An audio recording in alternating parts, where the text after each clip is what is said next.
Welcome to பாபிஸ் kitchen. இன்னைக்கு பாபிஸ் கிச்சனில் நம்ம காலிஃப்ளவர் வச்சு ஒரு கிரேவி பண்ணுவோம் ஃப்ரெண்ட்ஸ். வாங்க பார்க்கலாம். அதுக்கு ஒரு சின்ன சைஸு காலிஃப்ளவர் எடுத்து வச்சுருக்கேன், கட் பண்ணி. அதில் வெண்ணி தண்ணி வச்சுருக்கோம். ஒரு 5 நிமிஷம் காலிஃப்ளவரை போட்டு எடுத்தால் அதில் இருக்கிற இது புழு இந்த மாதிரி இருக்கிற ஜெம்ஸ் வெளியில் போகும். அதுக்காக நான் வெண்ணி தண்ணி வச்சுருக்கேன்.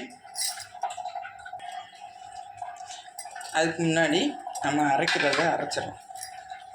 ஒரு 2 பெரிய வெங்காயம், ஒரு சின்ன சைஸ் பூண்டு, இஞ்சியும்,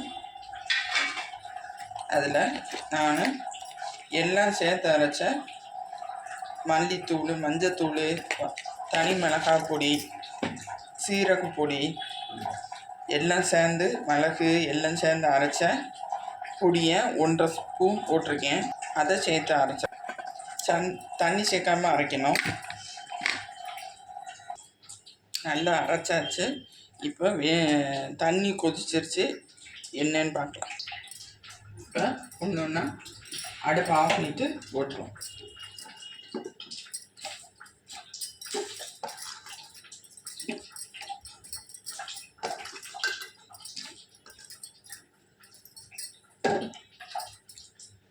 அப்படியே ஒரு 5 நிமிஷம் இருக்கட்டும்.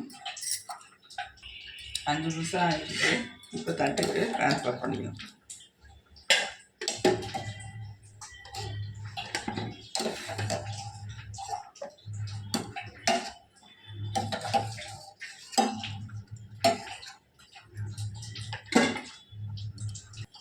இப்போ பேனை அடுப்பில் வச்சாச்சு. ஒரு 4 ஸ்பூன் எண்ணெய். நான் இதயம் நல்லெண்ணெய் தான் யூஸ் பண்ணுறேன். அதில்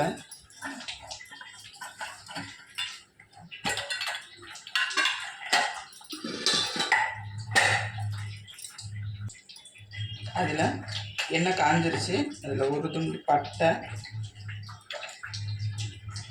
2 கிராம்பு, ஒரு துண்டு பே லீஃபு, கொஞ்சம் ஒரு 1/2 ஸ்பூன் பெருஞ்சீரகம்.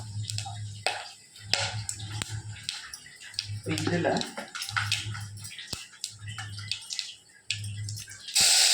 அரைச்ச 2 பேர் சேர்ந்துடணும்.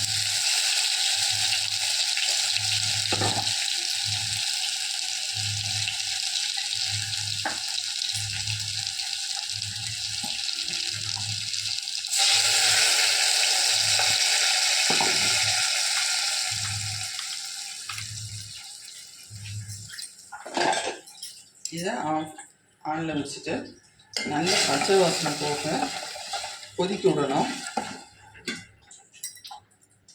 அடி பிடிக்காமல் இருக்கா அப்பப்போ லைட்டாக கிண்ணி மட்டும் விடுங்க.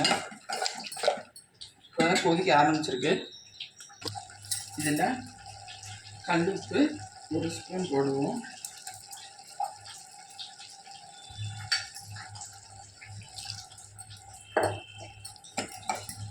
நல்லா கலந்து விடுங்க.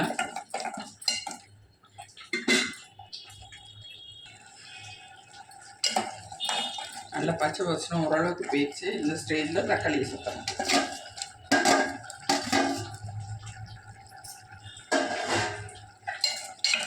தக்காளி இதுலையே அழகு வேகும்.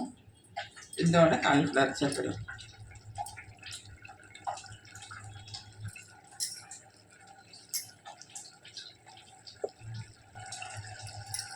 இப்போ நல்லா தக்காளி இருக்கிறதே தெரியாமல் வெந்துருச்சு. இப்போ காலிஃப்ளவர் சேர்த்துக்கணும்.